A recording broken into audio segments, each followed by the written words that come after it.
What keeps most people broke isn't a lack of intelligence, it's ignorance, plain and simple, ignorance of how money works and how small habits shape your entire financial future. And today, you're going to hear some of the strongest financial guidance you'll ever come across, the kind that completely changed the way I think about earning, spending, and saving. We live in a society that makes overspending effortless. Credit is pushed at us from every direction. Debt is marketed as normal. Entire platforms are built to get you to buy things you don't need. And if you're buying those things, especially on credit, you're building habits that quietly trap you. Because every dollar of debt is a piece of your future that someone else owns, you can have money and still have no independence. So what do? You treat saving like an expense, just as mandatory as rent or groceries. And the most powerful thing you can do is automate it. Every paycheck, even if it's only $50, move it into savings before you ever touch it. Make it automatic and you remove the hardest part, relying on willpower. Because life will test you, job loss, illness, recessions, relationship breakdowns, something on that list will happen to you. It's a guarantee, and when it does, the savings you've built will be more valuable than anything you've ever bought. And if you're thinking, what's the point? I can barely pay my bills. I hear you, I understand that frustration. But I want you to know this, your ability to build stability, freedom, and financial independence is absolutely in your control. It doesn't matter where you come from, how much you earn, or what your past looks like. Wealth isn't about being the smartest person in the room.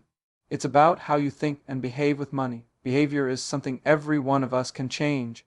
I've seen people with no degree, no special background, nothing but discipline and patience become incredibly stable and successful financially. And I've seen people with elite education, elite jobs, elite opportunities go completely broke. That's the difference. In most fields, the untrained can't outperform the expert. But with money, behavior beats brilliance every single day, and that means your starting point doesn't matter. What matters is what you choose to do next. This happens with money because it's not about what you know. You don't need secret formulas, and you don't need special connections. If you get your thinking right and your behavior right, you can do well. Patience, keeping your expectations in check, not comparing yourself to other people, and using money as a tool to build a better life instead of a yardstick to measure yourself against others. This is simple stuff. And the truth is about 99% of what you need to succeed with money is already in your control. For a long time, I made the same mistake a lot of people make. I believed there was some hidden formula, some private club for rich people, that it all came down to who you know or where you went to school. But that's focusing on the wrong things. What actually matters are behaviors, real learnable behaviors that help you get good with money. And the reality is they're not complicated, they're not easy, but they are simple and they're fully within your control. If you can focus on your own goals instead of constantly comparing yourself to others, if you can save a portion of what you earn, live even slightly below your means, invest consistently and stay patient, that alone puts you ahead of most people. That's not advanced finance, that's not Wall Street jargon or complicated formula, that's a basic almost kindergarten level list and it works. Part of this is redefining what financial success actually means. We're not talking about private jets or islands. For most people, real financial success looks like stable housing for their family, a financial cushion in case of job loss or a medical emergency, the ability to retire with dignity, and the freedom to spend time with the people they care about. Those are strong, meaningful goals. And that level of success is achievable for almost everyone. Money is meant to be a tool to support your life, not a scoreboard to rank yourself against others. And yes, that's easier said than done because comparison is natural. It's human to measure success not by what you have, but by what you have relative to someone else. Your neighbor, your coworker, your sibling. But what makes this harder today than ever before is that comparison is no longer limited to a small group of people. Before we fully dive in, I just ask for one small thing. If you can take a second to like or hype the video, it really helps to reach more people who might need these words today. Thank you. Now, your comparison group is an algorithm. Every time you open social media, you're shown someone who looks happier, richer, more successful, more put together than you, no matter how well you're actually doing. And that's why this lesson matters more now than it ever has. Managing expectations, resisting constant comparison, and staying grounded in your own goals is harder today than it's ever been.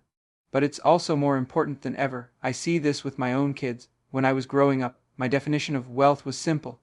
Regular people drove old pickup trucks and rich people drove new ones. That was it. If you had a brand new truck, you were rich. My son sees it completely differently. To him, rich means private jets and private islands because that's what he watches online. That becomes the baseline, and that's a completely different level of expectation than what I grew up with 20 or 30 years ago. And here's the hard truth. no matter how much you know about money, your kids probably aren't going to listen to you. That's normal, but it makes something incredibly important clear. If you want a healthy relationship with money, you have to develop the ability to look inward for what matters instead of constantly looking outward at influencers, algorithms, or what your neighbor is driving. A lot of people today feel like they're falling behind, especially younger adults. People in their 20s and 30s already feel like they're not making enough, like they'll never afford a home, like they'll never catch up. And for older people, the fear is different. It's the feeling that it's too late, that they have already blown their chance, that retirement may not be possible. The first place to start is empathy. These feelings are real. In many areas, especially things like home ownership, people genuinely are worse off compared to previous generations.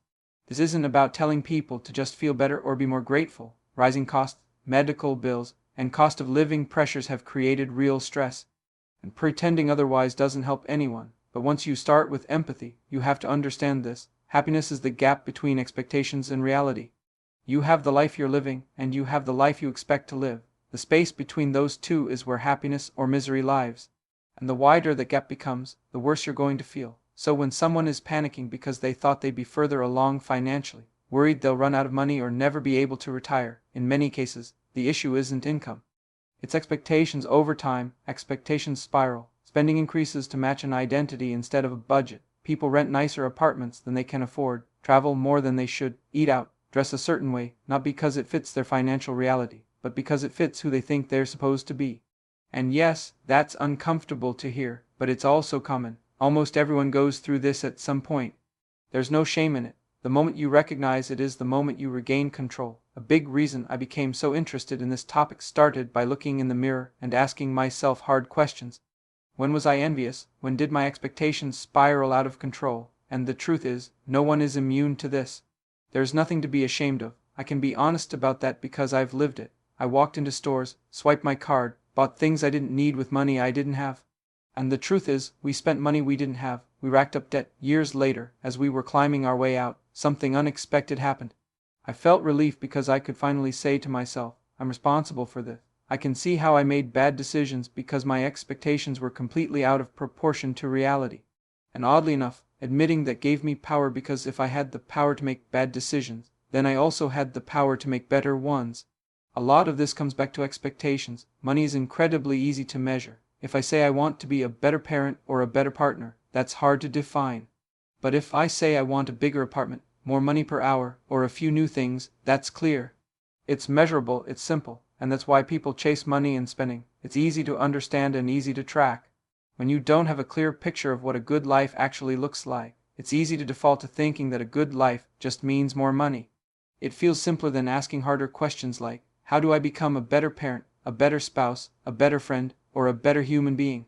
Those questions are uncomfortable. Money feels like a shortcut. A powerful example of this comes from someone who once believed that if they just made more money, all their problems would disappear. That belief gave them hope, but when the money finally came and the problem stayed, the illusion collapsed. And that's when it became clear money can solve some problem, but it won't fill the deeper psychological gap people are trying to fill with it. So if you're listening and telling yourself, I'm so far behind, there are two things to understand. First, you're in the right place. It's not too late. There are simple basic behavior changes, nothing complicated, that can help you get good with money. But the deeper question you need to ask is this: what is money trying to fix for me right now? What hole am I trying to fill? And once you ask that, you can start redefining what a good life actually means. Whether you're in your 20s or you're 60, becoming a better friend, taking better care of yourself, building a life that feels meaningful. Those things don't require beating yourself up over your finances. That's the real shift. Before getting into tactics, it's important to acknowledge something real. This is a genuinely difficult moment when it comes to money, jobs, and financial stability. If you're sitting there thinking, I'm scared I won't find work, I'm scared I won't make it, that feeling is valid, that is your truth. And it deserves empathy. Where it's worth adding perspective is when people say, this is worse than it's ever been. Because when you look at how previous generations actually lived, that idea becomes more complicated. A lot of people point to the 1950s as the golden age of middle-class prosperity. But if you look closely at how the average middle-class family lived back then, it's a standard of living that most people today would consider extremely limited. Small homes, often around 800 square ft, multiple children in 2 bedrooms, no air conditioning, no washer or dryer, and none of the conveniences we now see as normal. They were content then, but that level of contentment wouldn't satisfy us today, and that's an important distinction. More money doesn't automatically create happiness. What people are really chasing isn't happiness, it's contentment. When you imagine yourself in a bigger house or on a luxury vacation, the feeling you're imagining isn't joy or excitement. It's the feeling of saying, this is enough. But what usually happens when people actually reach those milestones is that contentment doesn't last. You go on the trip and suddenly it's if only we stayed at a better hotel, if only we stayed longer, if only we had the nicer experience. Comparison creeps in, expectations shift, and the finish line moves again. Once you understand that what you're really chasing is contentment, something important becomes clear. A lot of financial stress, a lot of the feeling of falling behind, and a lot of the gap between what you have and what you want comes from expectations, not income alone. Now if you're thinking, I'm just not good with money, you're not alone. A lot of people carry that story with them for years. Maybe you went through a divorce, maybe you handed control to someone else and now you're starting over. The real question is, can anyone actually get good with money? The answer is yes, if they want to. Because this isn't complicated, it's basic arithmetic. Spend less than you make, save the difference, be patient, that's it.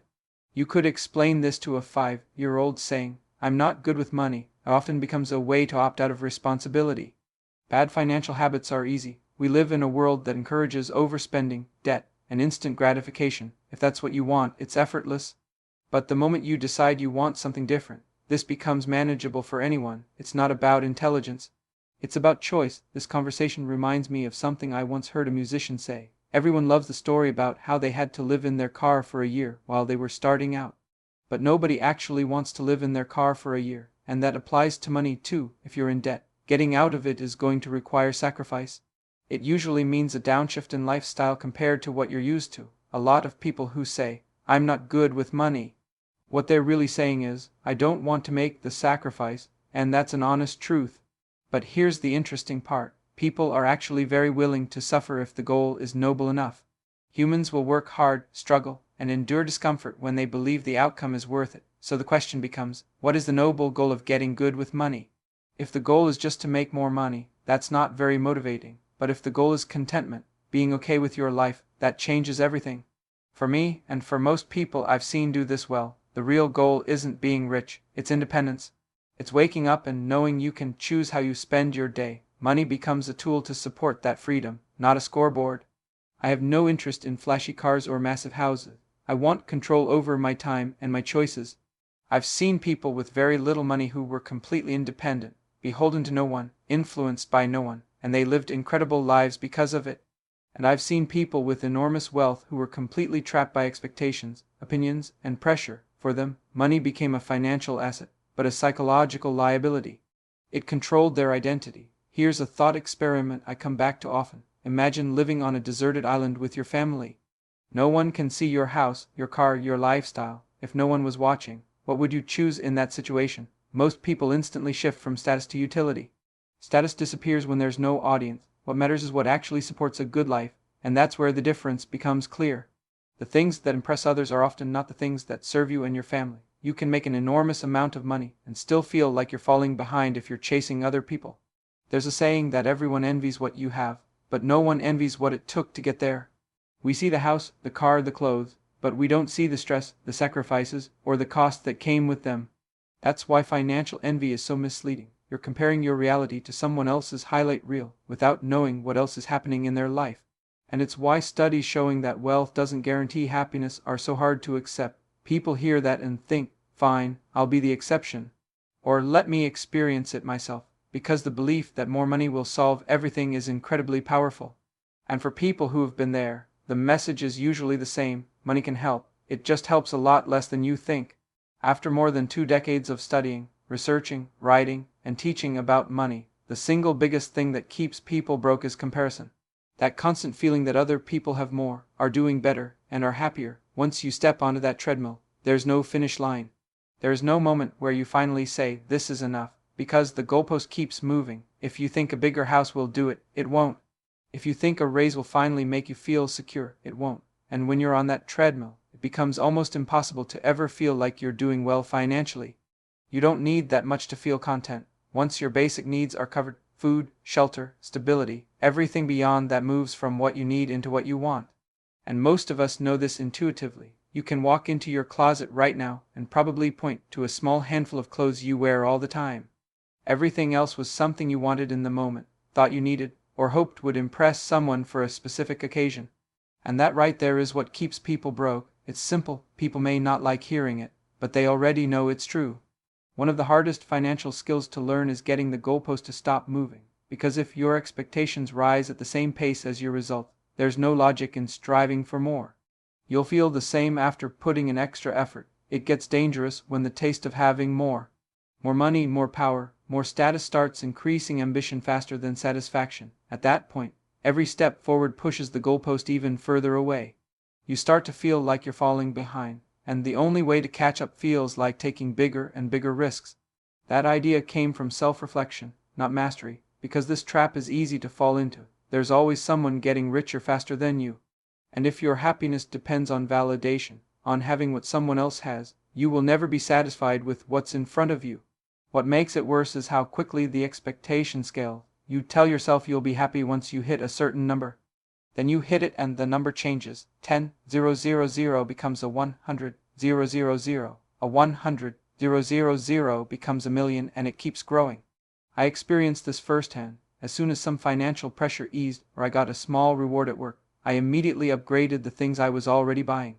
That pattern is incredibly common, and to be clear, spending money isn't inherently bad. It's not about living like a monk or never enjoying anything.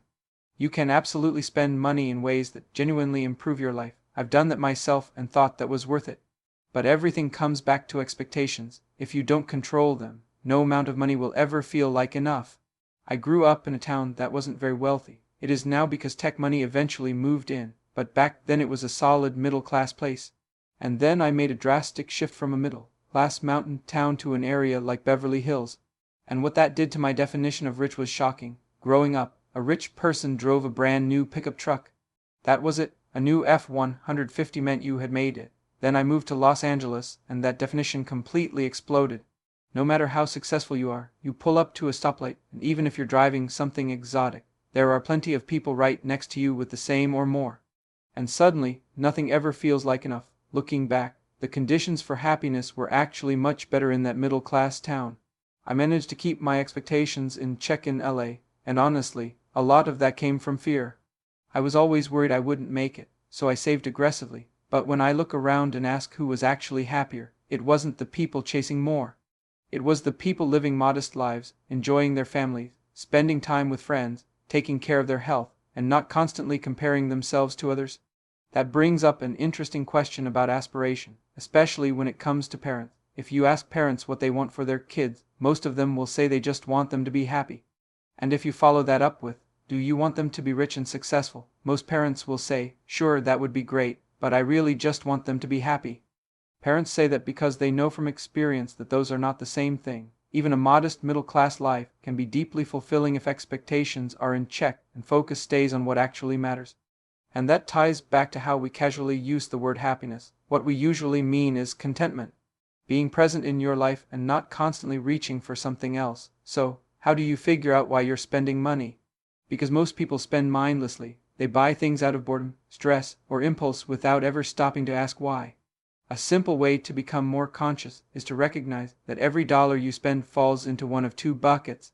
Either you're spending money to make your life and your family's life better, or you're spending money to impress other people, most of whom are strangers and not paying attention anyway. Buying food for your family is obvious, but things like cars, clothes, and upgrades often fall into that second category. And when you realize how much of your spending is driven by trying to impress people who are busy worrying about themselves, something clicks. You start to see the game for what it is. Every dollar is a choice. You're either using money as a tool to build a better life, or you're using it as a status marker to measure yourself against others. That realization alone can change the way you spend and the way you live. So, how do you actually tell the difference between buying something because you genuinely need it and buying it because it looks cool? You think you'll look good in it, and you're feeling a little insecure in the moment, because most of us don't really stop to ask that question. We just feel the urge and hit buy. I had a moment like this in college that completely changed how I think about spending. I worked as a valet at a 5-star hotel in Los Angeles. It was an incredible job. I got to drive some of the nicest cars in the world. And for a 19-year-old, that alone felt unreal. But more importantly, it was my first real window into the psychology of very wealthy people. I remember noticing something during one of my shifts. When someone pulled up in a Ferrari or a Lamborghini, I would stop and admire the car. But I never looked at the driver and thought, that person is amazing. Instead, I imagined myself in the driver's seat. I imagined that if I were driving that car, people would look at me and think I was impressive. And then it hit me. I didn't care about the driver at all. I just wanted to be the driver because I thought other people would care about me. That realization was powerful. Nobody is thinking about you as much as you think they are. People are too busy thinking about themselves. Even when someone seems impressed by your house or your car, what they are really doing is imagining themselves owning it, not admiring you as a person. Once that sinks in, the desire to impress others starts to lose its grip. That doesn't mean you stop caring entirely. You still want to look put together, you still want to feel confident. But the illusion that strangers are evaluating you based on your stuff starts to collapse. And when that illusion fades, contentment becomes a lot easier to reach. The truth is, people don't admire other people the way we think they do. They admire objects because they imagine having them. And when it comes to the people who actually matter in your life, your partner, your family, your closest friends, they don't care about your car or your clothes. What they care about is whether you're present, patient, supportive, and kind. We spend so much time telling ourselves that better things will make life better. But intuitively, we already know that what really matters is being a good partner, a good friend, and a good parent. And if you truly wanted strangers to be impressed by you, it wouldn't be your possessions that do it. It would be how you treat them. Now, none of this means the urge disappears overnight. Even after years of thinking about this, the pull is still there. It's powerful. You still catch yourself thinking, this thing will make me happier. But here's something that makes it undeniable. Everyone knows someone with a massive house or an incredible car who is deeply unhappy, and someone else with far less who is completely at peace. That contrast tells you everything you need to know. Having all the things you want doesn't make you become the kind of person you admire. Most of us understand that intellectually, but if you have bad spending habits, the real question is how you actually change them. And the place to start isn't budgeting, it's understanding why those habits exist in the first place. What hole are you trying to fill? What has buying these things actually done for your happiness in the past? And for most people, if they're honest, the answer is very little. That's why this process has to start with some self-reflection. You have to sit with yourself, literally or figuratively, and ask, what am I trying to achieve? Who do I want to become? Why do I want that? And why do I think these purchases are the way to get there? For a lot of people, overspending shows up as binge behavior. It becomes a stress release, a pressure valve. In your mind, the story is that if you buy these things, the problem will go away, and maybe it feels that way for a moment. But almost never does spending actually fix the emotional issue underneath it. What it does do, especially when it's done on credit, is trade short-term relief for long-term pain. That new sweater might give you a day or two of excitement, but paying it off can follow you for months, years, or even decades. And every dollar of debt you take on from bad spending habits is a piece of your future that no longer belongs to you. It's your time, your freedom, your choice is owned by someone else. The opposite is also true. Every dollar you save is a piece of your future that you own, a piece of independence you've taken back. I've thought about it this way since I was young. Every dollar saved felt like reclaiming a dollar of my future. That mindset completely changed my relationship with money. Saving wasn't about buying something later. It was about buying freedom. Now when I save money, I don't think about what I'll spend it on someday. I think about what it gives me today. If I save $100, I see that as purchasing $100 of independence. That money gives me peace of mind right now. It lets me sleep better tonight. It gives me more control over my life today, not in some distant future. A lot of people struggle with saving because they don't understand its purpose. If you're barely getting by, putting away $20 can feel pointless. It feels like, why even bother? I might as well spend it now. And if you see saving as delayed gratification, that logic makes sense. But that's the wrong frame. Saving isn't delaying happiness, it's buying it. When you realize that even a small amount of savings increases your independence immediately, the entire game changes. That $20 isn't about the future, it's about feeling more secure, more capable, more in control right now. Most people think the flex is the car, the house, or the clothes, but real flex is independence. The ability to wake up and choose how you spend your time. And here's the part most people miss. You don't need extreme wealth to have that. You can have independence at a relatively modest level of income and assets. Some of the most independent people have very little, and some of the wealthiest people in the world have none at all. You can be completely beholden to the opinions and expectations of other people, no matter how much money you have. There are multi-billionaires who are far less independent than people with almost nothing, and that's an empowering realization because independence isn't a number. It's a feeling, it's a story you tell yourself about how much control you have over your life. There is no financial level where you suddenly become free. You can have very little money and feel completely independent. And you can have an enormous amount of money and feel trapped. That mindset carries directly into investing as well. Long-term success in investing has very little to do with being clever or having inside information. It has everything to do with long-term thinking and avoiding jealousy-driven behavior. The engine behind that is compound interest. At its simplest, compounding means this: if you invest $100 and earn 10% in a year, you now have 110. The next year you earn 10% not just on the original 100, but on the full 110, so your gains start earning gains of their own. Over time that growth accelerates. Extend that over decades, 30, 40, 50 years, and the results become extraordinary. A powerful example of this is the most successful investor of all time. Nearly all of his net worth, roughly 99% of it, was built after the age of 60. Not because his returns suddenly became incredible, but because he let compounding work for a very long time. That's the key insight. Investing success isn't about how high your returns are in any given year. It's about how long you can keep going. And that's what makes this so empowering for ordinary people. You don't need to beat Wall Street. You don't need to outsmart hedge funds or have elite connections. If you can be an average investor for an above-average amount of time, you can end up with extraordinary results. In fact, if you're average for 30 years, you'll outperform most professionals. I've seen this firsthand. People with no financial background, no special education, no insider knowledge, just patience, discipline, and consistency.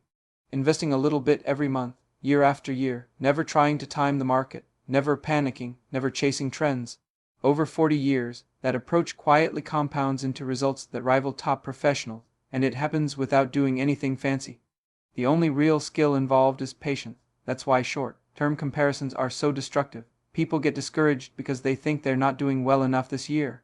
But investing isn't about this year, it's about how long you can stay in the game. There are professional investors who were never the top performer in any single year, never impressive in the moment, but over decades they ended up the best.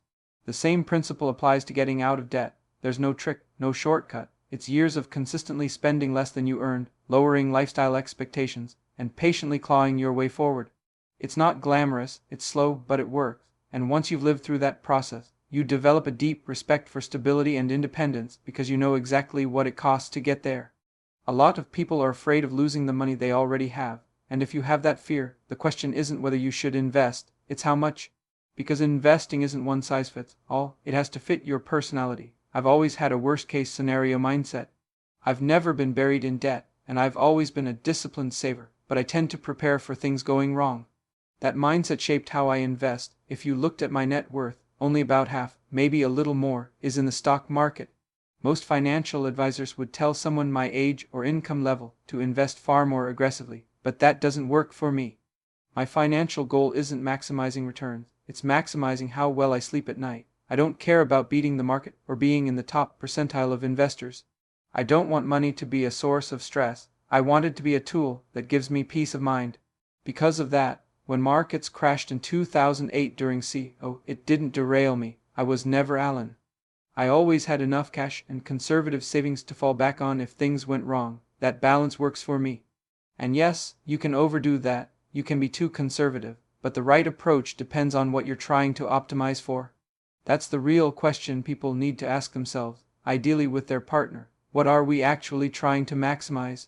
Because no amount of investment return is worth lying awake at 2 in the morning wondering if you took on too much risk. For me, nothing compensates for that kind of anxiety. At this stage of my life, when I think about savings, I don't think about returns. I think about protection. I think about having a cushion if something unexpected happens, health issues, career disruption, anything that would otherwise create hardship for my family. That's what money is for in my view, not winning a spreadsheet competition, but creating stability. And this goes back to a core idea. You either use money as a tool to live a good content life, or you use it as a scoreboard to compare yourself to other people. History is full of stories, many of them involving very wealthy people who turned investing into a competition, tried to outperform everyone else, and ended up worse off. They chased a goal that had no real impact on their quality of life. My approach has always been simple. I invest consistently month after month. I don't try to time the market. I rarely sell, and I plan to hold those investments for decades, possibly for the rest of my life. If you looked at everything I own, it's straightforward: a house, some cash, index funds, that's it, nothing complicated. And that's intentional. The more complex your investments are, the harder it becomes to stick with them over long periods of time. And when it comes to investing, that's all that really matters: not brilliance, not timing, not outsmarting anyone. Just patience, the ability to keep going year after year without panicking or constantly changing course. Patience matters on every level. Patience with the actions you're taking, patience with yourself when your life isn't matching your expectations yet, and patience with your emotions, especially in those moments when you feel like buying something new might take the edge off how you're feeling. That urge passes, but only if you give it time. For someone who's never invested before, who feels intimidated by the stock market or avoids even looking at their money, the most important thing to understand is this: investing works over time, but there is a cost, not a fee you pay to an advisor or a broker. The real cost of investing is volatility and uncertainty. That's the price of admission. Historically, the stock market has done very well over long periods, but no one knows when those returns will show up. You might get a great year followed by a decade of stagnation, or nothing for years, and then everything at once. You have to live with not knowing. That discomfort is exactly what you're being compensated for. If you want certainty, there are places for that, like a savings account. There's very little volatility there, and the returns are predictable, but they're also low because there's no uncertainty. Higher long-term returns require patience through uncertainty, and for people who can tolerate that over 10, 20, or 30 years, history shows the results can be extraordinary. This ties into an important distinction between being rich and being wealthy. Being rich means you can afford the things you want. You can pay your bills, buy what you like, live comfortably. Wealthy is something different. Wealth is the money you're not spending. It's savings, it's investment. It's the cushion that gives you independence, both financial and psychological. Wealth gives you the ability to live life on your terms without constantly reacting to what you think other people expect from you. And history offers powerful examples of the difference. One of the richest families the world has ever known accumulated wealth on a scale that's almost impossible to imagine. And instead of dispersing it thoughtfully, it was passed down generation after generation with the expectation that heirs would simply spend as extravagantly as possible. The result wasn't fulfillment, it was misery. Biographies from those families show a pattern of unhappiness, lack of purpose, and complete dependence on social expectations. These were people who had everything money could buy, yet no real independence. Their lives, even their personal choices, were dictated by the weight of wealth and the expectations attached to it. They were rich beyond belief, but they weren't free. And that contrast matters because it shows that money alone doesn't create independence. How you relate to it does. One of the most interesting parts of that story is that today almost all of that money is gone. There are still a few heirs with some wealth, but for the most part it disappeared, and the first person in that family line to receive no trust fund, no inheritance, was someone many people recognize today. He's talked openly about how being the first in generations who was told you have to figure it out yourself was probably the best thing that could have happened to him. He had to build his own career, earn his own money, and find his own path, and by his own account, that independence played a major role in his fulfillment. That contrast says everything. The richest family in the world, by any historical measure, ended up with very little real wealth in the way that actually matters. They had money, but they didn't have independence. They didn't have the freedom to live life on their own terms. And that's the real difference between being rich and being wealthy. It always comes back to one question.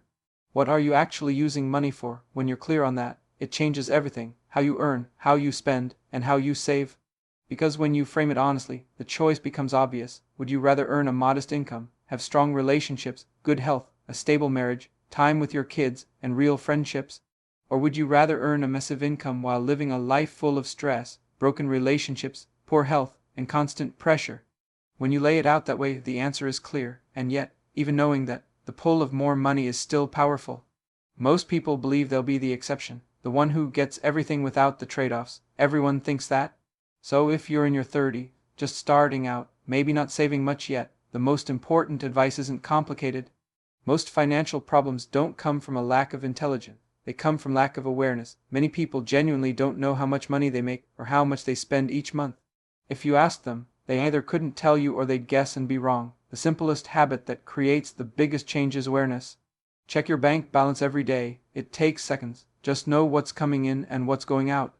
That awareness alone changes behavior. It's the modern version of balancing a checkbook, knowing where you stand down to the dollar builds control and confidence over time. And the other key idea is this: financial independence isn't all or nothing. It exists on a spectrum. Saving $20 might feel pointless, but every dollar you save is a piece of your future that you own. Every dollar adds a little more comfort, a little more resilience, a little more protection against job loss, medical issues, or unexpected expenses. Independence isn't built in one big moment. It's built $1 at a time. If you see independence as all or nothing, either you're wildly rich or there's no point. I understand why saving feels pointless. Why bother? But when you see every dollar you save as a piece of your future that you control, everything changes. That dollar is a better night of sleep down the road. It's peace of mind, and it's not idle money. It can give you satisfaction right now, today, simply by knowing it's there. Some of the best financial decisions I've ever made weren't things I did. They were things I didn't do. In my early 20s, I almost bought a house I couldn't really afford. It would have locked me into a place I didn't want to stay and limited my options for years. Renting instead gave me freedom. I could move to where the opportunities were. I could adapt. Looking back, that flexibility was an incredible gift, even though at the time it didn't feel like the right move according to society's expectations. And that's where expectations play such a powerful role. If you expect to own a home by a certain age and reality doesn't match that, it feels like failure. But if you shift your expectations and say markets change, rates change, circumstances change, and if I stay patient, I'll figure this out when the timing is right, the stress eases. A lot of financial anxiety doesn't come from money itself, but from expectations handed to you by society, family, or comparison. Another major shift for me was realizing how important saving is compared to the constant obsession with making more money. For a long time, I thought earning more was the solution, but what really matters is how much you need to be content. If you don't need much to live a good life, that becomes a superpower for saving. Think about it this way. If one person needs $10,000 a month to feel satisfied and another needs a fraction of that to feel just as content, the second person is getting far more leverage from their savings. The gap between expectations and reality is what supercharges financial security. When I was younger, saving even a small amount made a massive difference. The wealthiest I've ever felt was when I had $5,000 in the bank. At that stage of my life, it felt enormous, almost unreal. Looking back, it's striking how powerful that feeling was then and how muted it would feel now. That's what rising expectations do. They quietly rob you of the sense of progress and satisfaction you once had. The value of your savings isn't just about the number. It's about what that number means relative to the life you're trying to live, and once you understand that, saving feels completely different. As for shifting focus away from obsessing over earning more, it always comes back to independence. You can make a high income and still have no freedom if every dollar is already spoken for. But with reasonable expectations and a lifestyle that fits them, even modest savings can give you real security and contentment.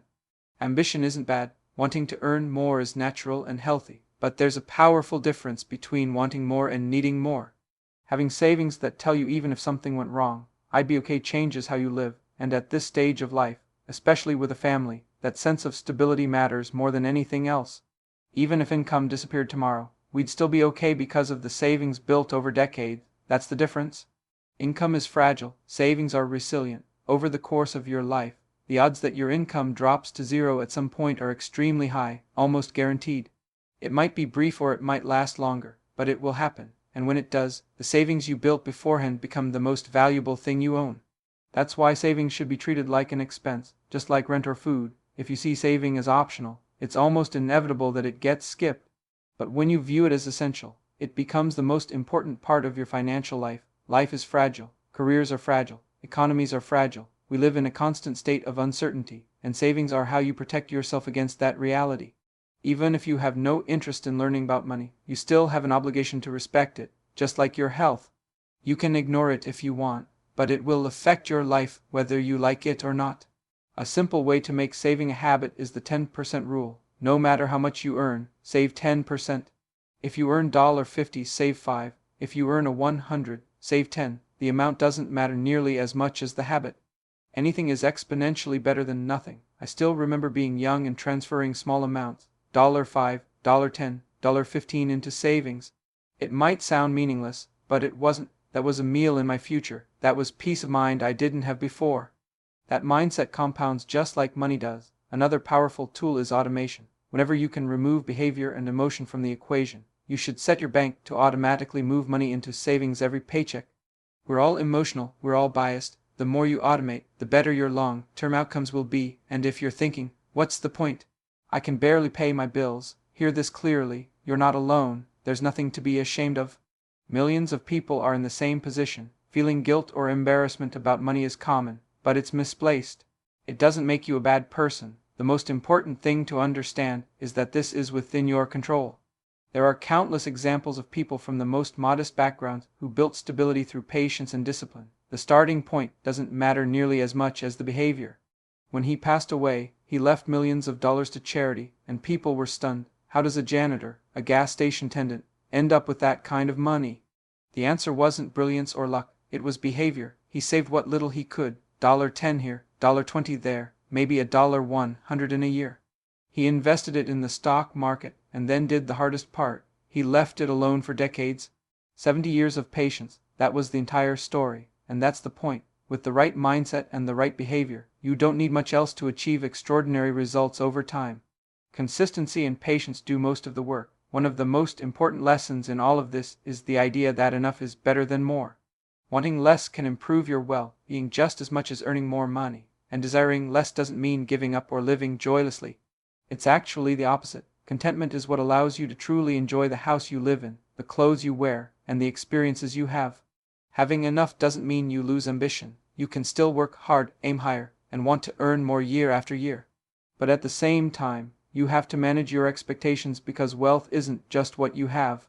It's the gap between what you have and what you want. The wider that gap is, the worse you feel. The narrower it is, the better you feel. The goal isn't to kill ambition, it's to combine aspiration with appreciation. The problem is that gratitude isn't natural. Our default setting is always wanting more, and believing that more will finally make us happy.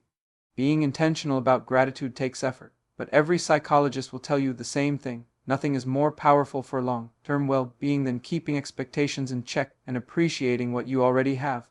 There's a powerful example of this from one of the greatest scientists who ever lived. Despite living most of his adult life with a severe physical condition that took away almost all bodily control, he described himself as deeply happy and grateful. When asked about the secret to his happiness, his answer was simple. His expectations were reduced to zero early in life, and everything that came after felt like a bonus. That perspective didn't erase hardship, but it made gratitude easier. And while no one hopes for trauma or loss, it's often through difficult moments, job loss, divorce, setbacks, that people are forced to recalibrate expectations and start appreciating what they still have. The takeaway is this: if you're living paycheck to paycheck, if you feel behind, if you have no savings, you are not stuck. Comparison, unrealistic expectations, and lack of awareness are not permanent conditions, they're habits, and habits can be changed. The moment you stop comparing yourself to others, bring expectations back to reality, and recognize that small consistent actions matter, you gain a foothold. From there, change becomes possible. I remember reading a story years ago about a family whose house burned down completely. A husband, a wife, and their children lost everything, the home they had grown up in and the future they had imagined. In the middle of the devastation, with everything gone, the mother gathered everyone together and said, "Everything we need to be happy is right here, the 5 of us. This is all that matters." And that moment captures something universal. No matter your situation, there is a version of that truth in everyone's life. You already have the tools you need to be as happy as you're capable of becoming. That doesn't minimize your problems or dismiss real hardship.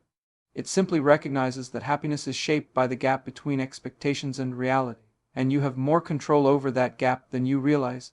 When you stop comparing yourself to what you don't have and start appreciating what you do have at whatever level of life you're in, you move closer to contentment. Instead of waking up focused on what's missing and what that absence might fix, you start recognizing the things you do control. Your mindset, your resilience, your ability to move forward without letting society define your worth. That shift doesn't just bring peace, it also unlocks your ability to act. Once you get out of your own way, you're far more capable than you think. If you want to change the story you tell yourself about money, it starts here. Money can make your life better, but not in the way most people think, and not to the degree most people expect. Money works best as a tool to support a good life. Where it becomes damaging is when it turns into a scoreboard for comparison, where net worth becomes self-worth. That story is broken, and it quietly makes people miserable. Real wealth isn't just a number, it's the ability to manage your expectations, regulate your emotions, and feel genuine gratitude for what you already have. That's a form of freedom money can't buy. If there's one action to take from all of this, it's this. Realize that other people are not thinking about you nearly as much as you think they are. Most goals driven by comparison come from wanting to impress people who are busy worrying about themselves. Once you let go of that, your expectations settle, and that's when contentment becomes possible. If you're still here, you're part of the few who actually followed this all the way through. Type "I choose independence" in the comments. Not for me, for you. That's the line between consuming and committing. Remember, only you decide how limitless you are.